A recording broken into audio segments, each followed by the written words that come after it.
Assalamualaikum warahmatullahi wabarakatuh. Para sahabat semuanya dimanapun Anda berada, Alhamdulillah pada pagi hari yang cerah ini saya bersama tim Little Kalam Kaligrafi berada di area villa milik Bapak Jenderal Polisi Purnawirawan Bapak Dai Bahtiar, mantan Kapolri, sudah pensiun cukup lama, tapi beliau memiliki villa di area yang cukup luas sekitar 4 hektar, yaitu di daerah Kecamatan Megamendung, Kabupaten Bogor, Jawa Barat. Di sini saya dipercaya oleh beliau dan juga putra beliau bernama Bapak Vivit yang sekarang jadi ajudannya Presiden Jokowi. Kami bersama tim dipercaya untuk membuat kaligrafi di masjid di dalam area villa ini, yang masjid itu masih baru. Dan sebagaimana keinginan dari pendiri masjidnya yang merupakan pemilik villa, masjid baru ini agar bisa dipergunakan dengan sebaik-baiknya oleh warga kampung sekitar villa untuk melakukan aktivitas ibadah sholat, acara pengajian, dan juga dipergunakan oleh keluarga pemilik villa sendiri dan juga para kerabatnya manakala mereka datang, terutama di saat weekend atau hari libur. Di dalam masjid yang berukuran 8,84 meter kali 8,84 meter ini, selama kurang lebih 2 minggu, kami bersama anggota tim Hilatul Kalam Kaligrafi membuat kaligrafi langsung pada media dinding menggunakan cat lukis akrilik dengan pengencer air yang dikuas dengan ukuran yang sudah dipresisikan dengan lebar tulisan, dengan ketinggian dari lantai sekitar 3,5 meter hingga 4 meter, dibantu menggunakan tangga scaffolding yang kami sewa dari luar villa. Warna dominasi karya kami di sini adalah warna coklat agak tua sebagai latar belakang tulisan kaligrafi, dan warna biru serta hijau sebagai warna dasar hiasan ornamen dipadu padankan dengan biru muda, kuning, warna keemasan, warna silver, warna putih tulang sebagai warna ornamennya sebagai varian pelengkap kaligrafi agar lebih indah dipandang. Tulisan khat yang kami buat di masjid ini semuanya menggunakan jenis khat sulus, baik sulus jeli maupun sulus adi, yang kami buat dalam warna kuning muda dan putih agar terlihat lebih tajam. Tulisan khat sulus ini langsung kami gores menggunakan kuas lukis yang berukuran lebar mata kuas sekitar 1,5 cm untuk kaligrafi yang keliling memanjang, dengan tinggi tulisan sekitar 40 cm dan ukuran lebar mata kuas sekitar 2,5 cm untuk kaligrafi yang ada di atas mihrab dengan tinggi tulisan sekitar 70 cm. Ketika badan huruf harus berukuran besar, semisal 2,5 cm lebih, maka bisa dilakukan 2 kuas digabung dengan mengikatnya menjadi satu dengan isolasi lakban agar bisa memenuhi bentuk huruf yang lebih besar. Kuas yang dipakai nulis ini biasanya yang berkarakter kaku tetapi tipis, ditipiskan menggunakan cutter dan dipotong dengan kemiringan sekitar 15% menggunakan cutter pula, dengan terlebih dahulu dipukul memakai palu dengan sekali pukul agar menghasilkan pemotongan yang halus dan rapi. Kemiringan 15% hanya khusus untuk penulisan kaligrafi di dinding, bahkan ada yang tidak dipotong, dimiringkan sama sekali, itu tidak, tergantung kebiasaan dan selera tangan kaligrafer yang menulisnya. Mengingat ini adalah penulisan pada media dinding yang tentu berbeda dengan kemiringan menulis pada kertas menggunakan bahan tinta hitam dengan kolam bambu atau handang. Penulisan kaligrafi pada dinding menggunakan cat akrilik yang diencerkan dengan air dengan kadar encer sekitar hampir 70% agar menghasilkan goresan kuas yang halus dan masih tipis transparan, karena tahap selanjutnya akan ada fase penebalan huruf dengan menggunakan kuas yang serabutnya lembut, dengan wadah pengikat serabutnya itu ditipiskan menggunakan palu agar terlihat pipih dan tipis, dan setelah wadah pengikatnya serabut itu terlihat pipih dan tipis, maka serabut kuasnya juga harus ditipiskan menggunakan cutter, dan ujung serabutnya itu juga harus dipotong lurus sedikit sekali menggunakan cutter agar lebih halus ketika dipakai untuk menebali huruf.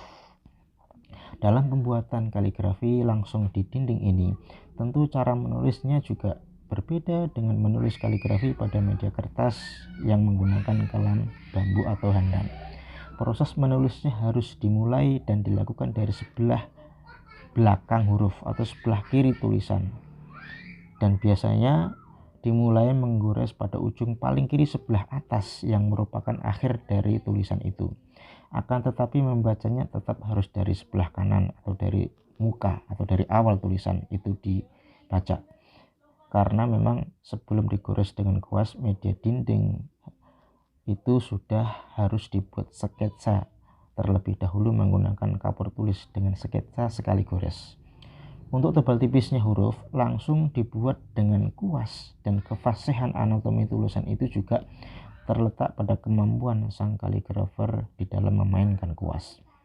Posisi menulis harus sejajar dengan muka, leher, dan dada agar bisa mendapatkan posisi huruf yang proporsional dan bisa menempatkan bentuk huruf dan susunannya itu sesuai porsinya.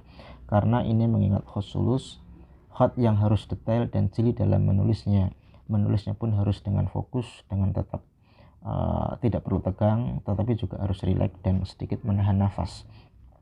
Khot sulus lahir dan dibentuk awal kali sekitar akhir abad ketiga Hijriah oleh Ibrahim Asy-Syajari. Ketika itu ia merancang sebuah pena yang ujung pelatuknya dipotong dengan ukuran sepertiga goresan pena jalil. Dari sini pula penamaan khot sulus yang berarti sepertiga itu dimulai.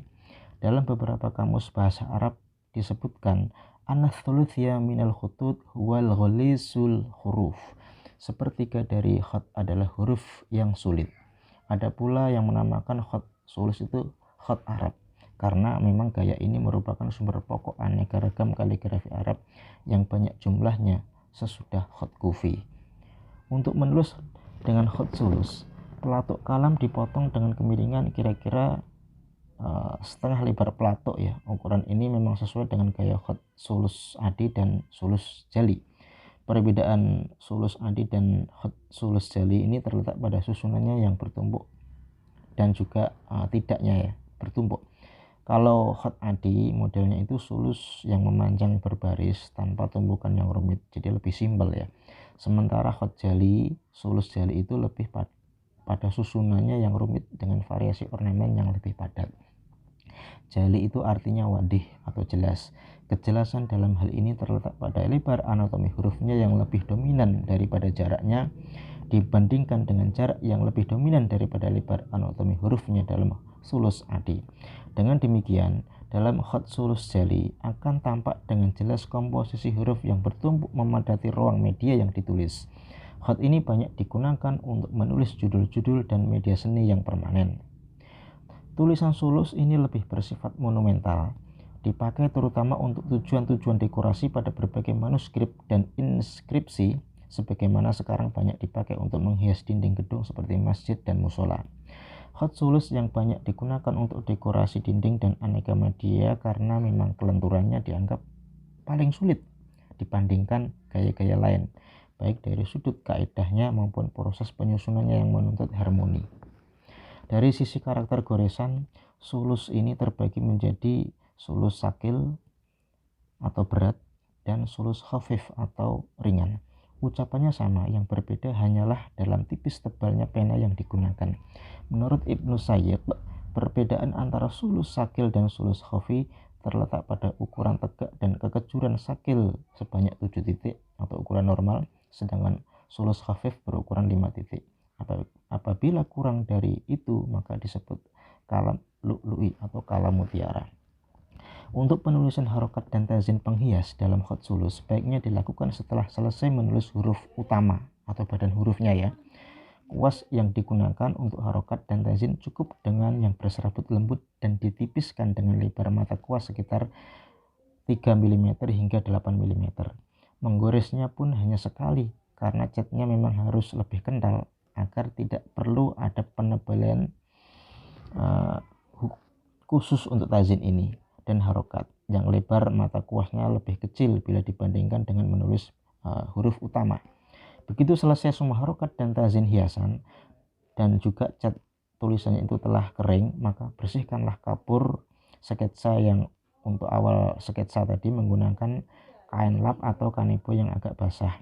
Baru kemudian untuk finishing akhirnya bersamaan dengan variasi ornamen pinggir yang sudah jadi, maka hasil karya bisa di clear coating dengan varnish berbasis air menggunakan kuas rambut lembut agar bisa menghasilkan sapuan varnish yang halus dan terlihat lebih segar.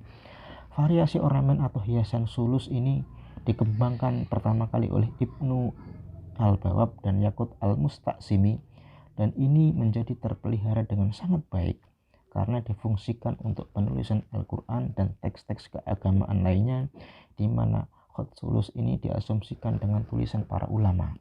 Sulus termasuk dalam kumpulan Al-Aqlam As-Sittah atau sis kolam karena masuk dalam tulisan 6 besar dalam pembahasan tarikh klasik kaligrafi Islam, yaitu khat sulus, khat naskhi, khat muhaqqaq, khat raihani, khat rika, dan khat tauqi'.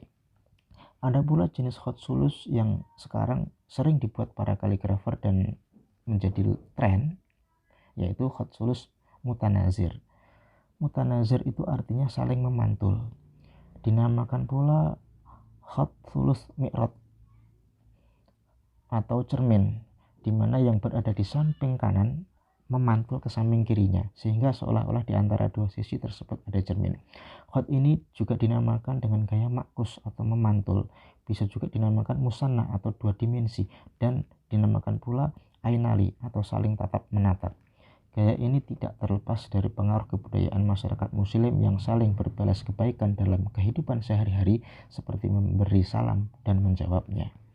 Dalam literatur sejarah kaligrafi Islam, tokoh yang amat berjasa dalam memberikan fondasi dan penyempurna rumus kaidah kaligrafi termasuk khat sulus ini adalah murid Ibrahim Asy-Syajari yang bernama Al-Wazir Abu Ali As-Sodar Muhammad Ibnu Hasan Ibnu Muqlah, atau yang lebih dikenal dengan Ibnu Muqlah, yang lahir tahun 272 Hijriah di kota Baghdad.